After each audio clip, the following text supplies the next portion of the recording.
was in. They're at the post. And they're off in the Stonestreet Lexington Stakes. There's Confessional from the outside. The Hell We Did kicks in between horses. The Hell We Did moves up and has the lead as they head for the first turn. Corona de Oro is going to scoot up the rail, though, and challenge for the lead. A Zoom forwardly placed. Caught a bit wide, 3 wide into the first turn. Trendsetter is fourth between horses. Corona de Oro to the inside. The Hell We Did is there. Trendsetter looks for some running room at the top of the short stretch. Confessional is still 6 lengths away in fourth. I Did is fifth. They turn for home. The Hell We Did. Trendsetter stacking up to the outside of Corona de Oro. Trendsetter coming to the 16th pole, unleashing a rally on the outside for Kazushi Kamura. It is Trendsetter to the lead. It is Trendsetter to spring the upset, winning the Stonestreet Lexington. I guess this horse has found a home going 2 turns, huh? I'll tell you, the horse, he's continued to improve every time he's come out, and the work with Ben and Jack Kimura gave a ride of his life today, and we're just excited. He's a fun little underdog horse that continues to surprise us, so we're really excited. Would you think a mile 3/16? So we're going to talk about that.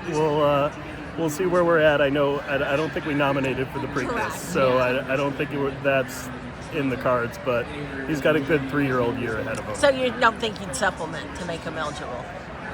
That's something that we'd have to talk about as a partnership group. Yeah. Probably waiting to see what happens in the Derby. It's quite a meet. Yeah, it's been special. It has. Yeah. Have the previous 2 interviews talked you into getting owners to supplement this horse for the Preakness? I don't know. We'll talk about it. I don't know. I mean, there's a lot of good races for 3-year-olds. He's run a bunch.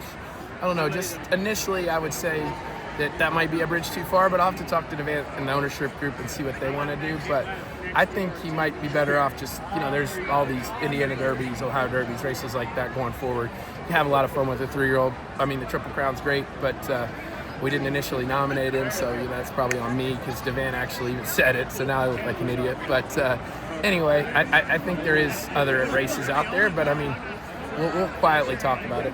I mean, you sprinted him. Yeah. And then last race he ran long. Mm-hmm. What encouraged you to?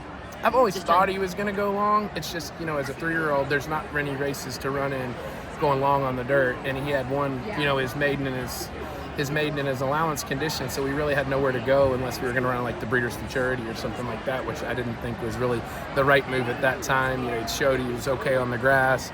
We thought he might like the synthetic at Turfway, which he did.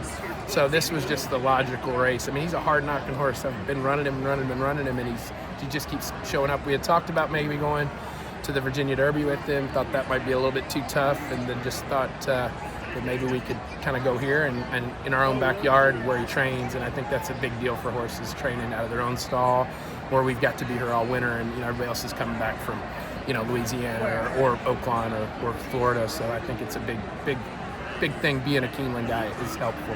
Yeah, well, being a Keeneland guy, just put in perspective, winning this race at a price.